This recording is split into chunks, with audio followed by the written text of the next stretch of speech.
नाबालिग को डरा धमकाकर गैंगरेप किया गया है। जी हां, पड़ोसियों पर डरा धमकाकर गैंगरेप का आरोप लगाया गया है। पेट में दर्द की शिकायत पर अस्पताल में कराया गया भर्ती। जांच के दौरान नाबालिग के गर्भवती होने का भी खुलासा हुआ है। परिजनों ने थाने में 4 लोगों पर नामजद एफआईआर दर्ज करवा दिया है। लालच देकर मामले को रफा दफा करने की भी कोशिश की गई। नाबालिग का आरबीएम अस्पताल में मेडिकल करवाया गया। मथुरा गेट थाना इलाके की घटना है। तो बता दें आपको, भरतपुर में 15 साल के नाबालिग से गैंगरेप की घटना सामने आई है। परिजनों के मुताबिक पड़ोसियों ने डरा धमकाकर नाबालिग से गैंगरेप किया। घटना साल 2024 के दिसंबर महीने की बताई जा रही है, जहां पर देखिए पड़ोसियों ने घर में नाबालिग को अकेले पाकर चाकू के नोक पर उसके साथ रेप किया है। वारदात को अंजाम देने के बाद युवक ने घटना का जिक्र किसी से करने पर जान से मारने की भी धमकी दी। डर की वजह से नाबालिग ने परिजनों को घटना के बारे में कुछ नहीं बताया। मामला शांत होते देख पड़ोसी युवक ने 3 साथियों के साथ नाबालिग से दिसंबर से लेकर मार्च तक कई बार गैंगरेप किया। मेरे माँ बाप यहाँ रहते नहीं है, काम पर चले जाते हैं। रात को आया था, बस खाली एक लड़का आया था, उन्होंने 2 जने और बुला लिए। तो मेरे साथ ज़बरदस्ती करने लगे, मुझे डराने लगे। अगर तुमने किसी को बताया तो तुम्हें मार देंगे हम जान से। कितने लड़के हैं? 4। कब से कर रहे थे? ये हो गए 5-6-7 महीने हो गए। बेटी के साथ में क्या हुआ? मेरी बेटी के साथ में सब 4 लोगों ने किया गया। मेरी बेटी को धमका के लगा उन्होंने कि अगर तूने किसी से कहा अपने माँ बाप से तो तुझे तेरे माँ बाप को जान से मार। पता कैसे लगा? पता लगा कि हमारी जो मेरी बेटी बोली,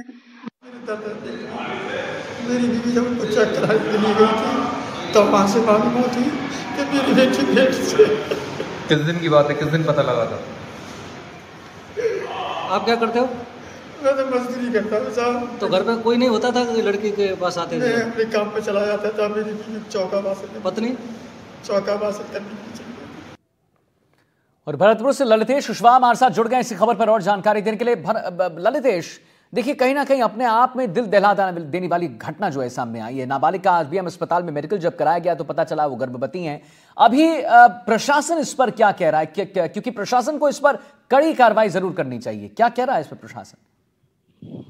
बिल्कुल आदित्य, देखिए ये जो मामला है, जो पीड़िता है, पीड़िता के परिजनों ने कल मामला दर्ज कराया है। पुलिस है वो बिल्कुल एक्टिव नजर आ रही है। आज पीड़िता को बुलाया गया और पीड़िता का आरबीएम अस्पताल में जो मेडिकल है वो कराया गया है। और जो सीओ हैं पंकज यादव वो जांच कर रहे हैं। उनका कहना है कि जल्द से जल्द जो आरोपी हैं उनकी गिरफ्तारी कर ली जाएगी। ये दिसंबर 2024 का मामला है। पीड़िता घर पर अकेली थी और जो पड़ोसी युवक हैं वो उसके घर पर जाता है और चाकू से डरा धमका करके उसके साथ रेप करता है। जो पीड़िता है उसको कह देता है कि अगर किसी को बात बताएगी तो मैं जान से मार दूंगा। पीड़िता बताती नहीं है। उसके बाद में जो आरोपी युवक है वो अपने 3 साथियों को और शामिल कर लेता है और ये करीब 4 से 5 माह तक लगातार गैंगरेप करते रहते हैं। लेकिन जो हाल ही में पीड़िता है उसके पेट में दर्द होता है, वो अपनी माता को बताती है।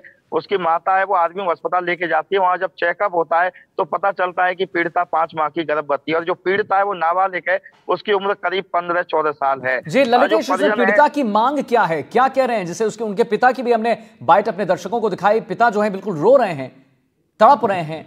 तो इस पे पीड़िता का क्या कहना है? पीड़िता के परिजनों का की मांग क्या है? बिल्कुल आदित्य, देखिए जो पीड़िता है, पीड़िता के पिता है, उनका यही कहना है कि जो आरोपी हैं उन्हें कड़ी से कड़ी सजा मिलनी चाहिए। क्योंकि वो इस चीज को कह रहे हैं। जब हमने बात की उनको, वो कुछ ऐसी बातें होती हैं जो ऑन कैमरा नहीं कह रहे थे। वो यही कह रहे थे कि इनको कम से कम फांसी की सजा जरूर होनी चाहिए, क्योंकि ये जो उन्होंने ये घटना की है ये कहीं भी उन्हें माफ करने लायक नहीं है। उनका कहना है कि उन पीड़ित जो आरोपी हैं, आरोपी की ओर से उन्हें दबाव भी बनाया जा रहा है, कहा लोभ भी दिया जा रहा है कि 10-20 हजार रुपए ले लीजिए और मामले को वापस कर लीजिए। बिल्कुल। और ये जो कुकर्म है ललितेश, ये काफी महीनों से चल रहा था। जैसा पीड़िता ने भी कहा, ये 1 दिन या 2 दिन की बात नहीं है। खार 1 दिन की भी बात होती बहुत गलत होता है, बहुत ही गलत है, दंडनीय अपराध है। लेकिन काफी महीनों से चल रहा था। डरा धमका कर चाकू की नोक पर इनके साथ जो है गैंगरेप किया जा रहा था। बिल्कुल, देखिए पीड़िता है उसका कहना है कि ये जो शुरुआत है दिसंबर 2024 से हुई थी और मार्च के अंत तक ये चलता रहा। क्योंकि पहले 1 आरोपी था, उसके बाद में 3 आरोपी और शामिल हो गए, कुल 4 आरोपी हैं। लेकिन जो 30 मई की अगर बात की जाए, 30 मई को ये मामला दर्ज हुआ है। और सबसे खास बात यह कि जैसे मामला दर्ज हुआ, जो आरोपी हैं वो पीड़िता को टेम्पो में ले जाकर के दूसरी जगह ले जा रहे थे, गर्भपात कराना चाहते थे। और परिजनों को जैसे ही जानकारी मिली तो जो आरोपी थे उनके चंगुल से उसे आजाद कराया और उसे वापस अपने घर लेकर के आए हैं।